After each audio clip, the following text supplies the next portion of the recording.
Have any treatments for your hair, or did you have a wig? I did actually go out and buy a wig, I think a week or two before, but I only wore it once when I went to a wedding.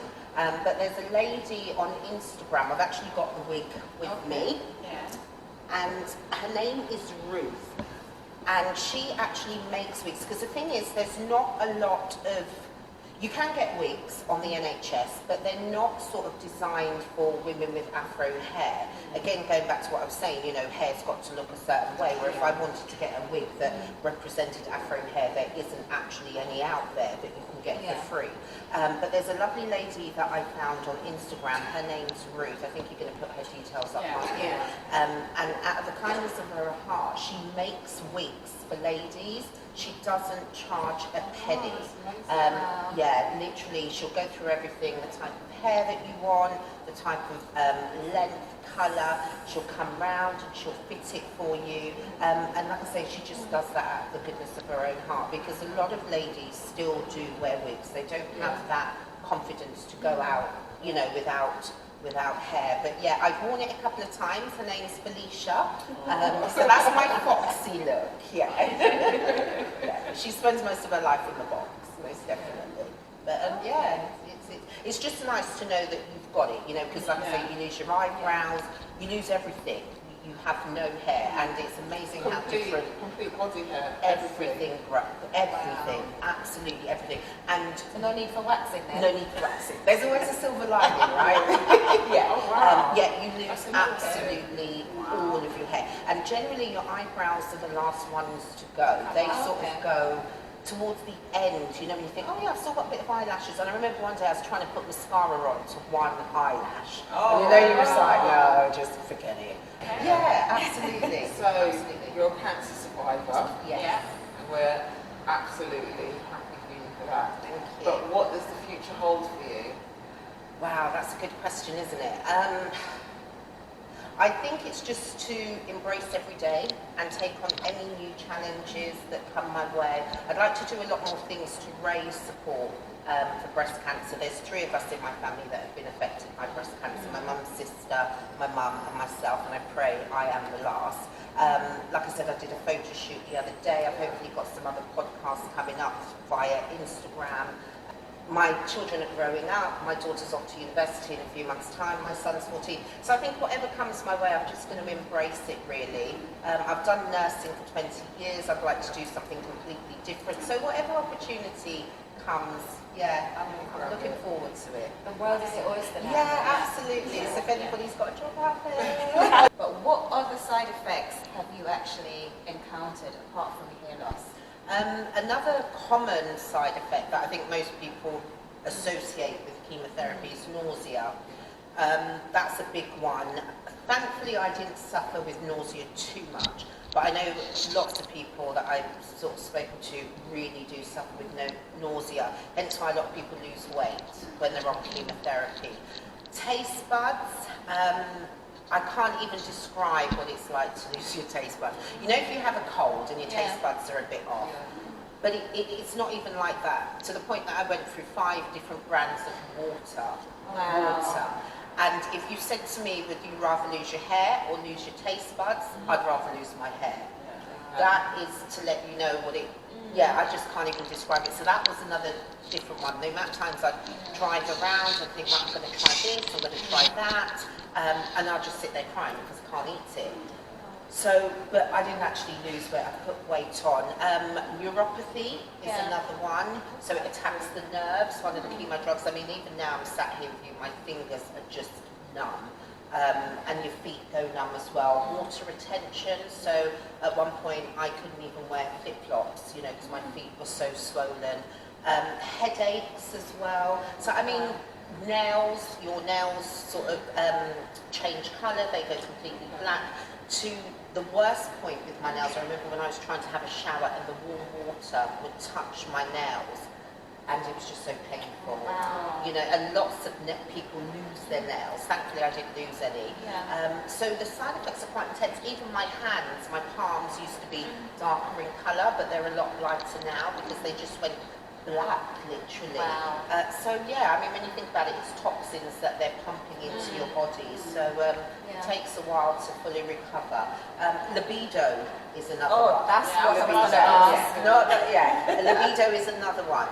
Lots of people lose their libido during chemotherapy as well, and that's because it knocks off your hormones. I actually, my period stopped from cycle 2.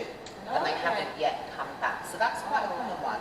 And sometimes it pushes you into the menopause as well. So one of the tablets that I'm on now, that's also to drop the estrogen in my body as well. So that may not allow my periods Which tablets that? That's tamoxifen. Yeah, so I'm on that for 5 years as well. So even though you've actually now been cleared of cancer, Yes. you still have to, so what sort of follow-on things that you would need to now be doing, and how long? And even your neuropathy, Yeah. does it ever come back, or it just takes a longer time for you to start feeling full sensation in your limbs? Yeah, you stay on the tamoxifen for 5 to 10 years. It just depends where you are on the menopause journey, I guess. I was pre-menopausal because I was only 45.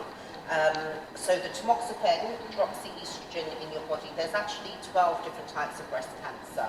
The one that I had was estrogen driven, so just too much estrogen in my body attaches to the milk ducts in the breast and just becomes cancerous.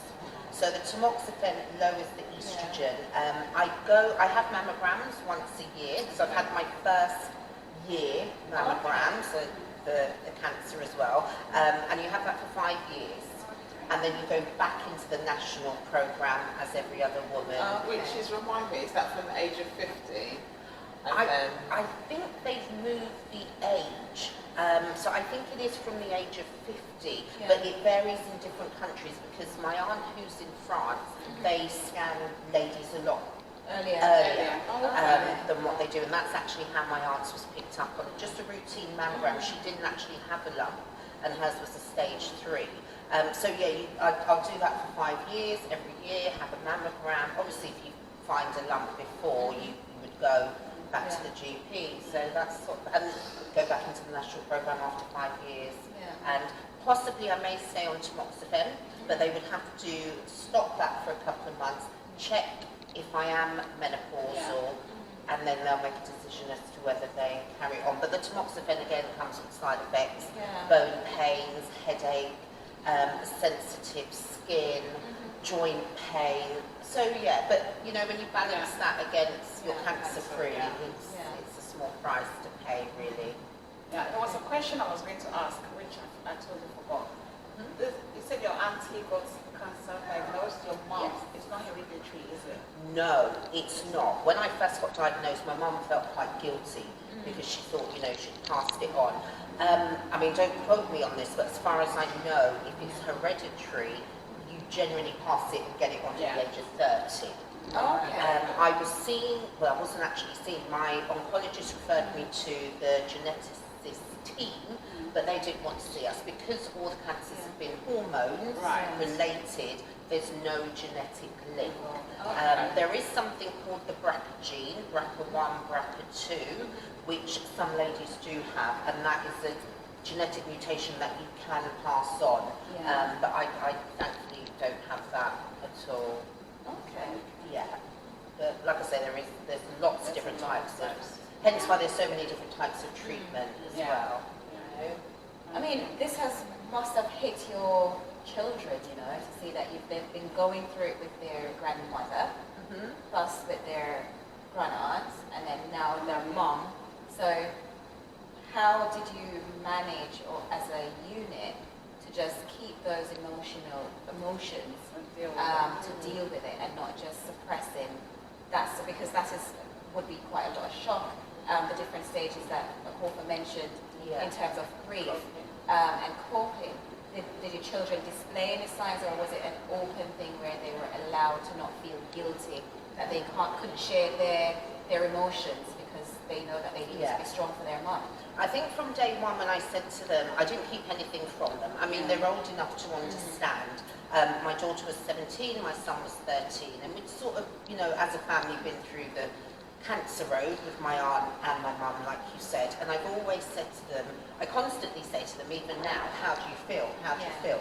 And I think especially with my son, being a boy, sometimes they don't express their emotions, or they can express it through anger or different ways. So I constantly say to them, this is what's happening. They've come to, especially my daughter, came to chemotherapy with me quite a bit as well. But like I said at the beginning in part one, how my daughter just sort of had this breakdown where she had suppressed all these emotions and feelings because she felt she had to be the strong one. And I think because as women, we try to do everything. You know, we've got a job, we wear so many different hats, we've got the children, we're doing this, we're doing that, and now we've got cancer added in the mix as well. So, you know, I've just always sort of said to them, just tell me how you feel. My son, his friend his mum was going through the same thing as well, so they sort of had each other. But yeah, I think it just depends on the age of the children. I've spoken to some women on Instagram where their children have been 3 and 4, and I mean, how do you suddenly explain mummy's got no hair and mummy's vomiting all the time? But yeah, I've been very blessed. So the key message then that I probably would take from here is, whatever appointment you get, go for it. Yeah. And don't ignore it. And please check your breasts. Yeah, absolutely. Please, women, men, check your breast every day. Every day. Yeah, I agree. And I mean, everybody's normal is different. I mean, all of us are sat here, we've all got breasts. They're all different. Everybody's normal is different. And I think the key thing, like you said, anything that is different from your norm, get it checked. I mean, there is the fear that people don't go because they don't want to know. But I always think, worst case scenario, it's about early detection, and that's what saves lives at the end of the day. Natasha, what advice would you give to our viewers watching you sharing your journey today? There might be somebody going through the same issue who doesn't know how to cope. So if you can give them an advice on how to cope with this journey. There's lots of help out there, most definitely from the medical professionals, emotional help, psychological help, physical. Lots of different services. I think the best place to start would be with your nurse specialists who are supporting you. Also, if you're having chemotherapy, there's lots of services at the chemotherapy units that can help as well. And your GP is a good source, you know, to get help from. There's lots of help groups as well. Social media, I found it quite a positive thing. Normally, you know, sometimes on social media it can be touch and go, but it was positive. There was lots of ladies around the world that I've spoken to, and you know, you just share little ideas and you say, I don't know, you can discuss things like feeling nauseated and how you're feeling, and it helps because you think actually that's quite normal to feel that way. So yeah, there's lots of, I don't sit and suffer in silence really. I think that's the worst thing. That's the worst thing you can do. But you know, everybody's different, so just get some help. Natasha, I want to say thank you so much for sharing your journey. Thank you. If you enjoyed this, please give us a thumbs up, subscribe, and follow us on all the social medias. As you can see, Natasha is a cancer survivor, and I hope that this has touched anyone going through the same situation. Thank you very much for watching. Bye.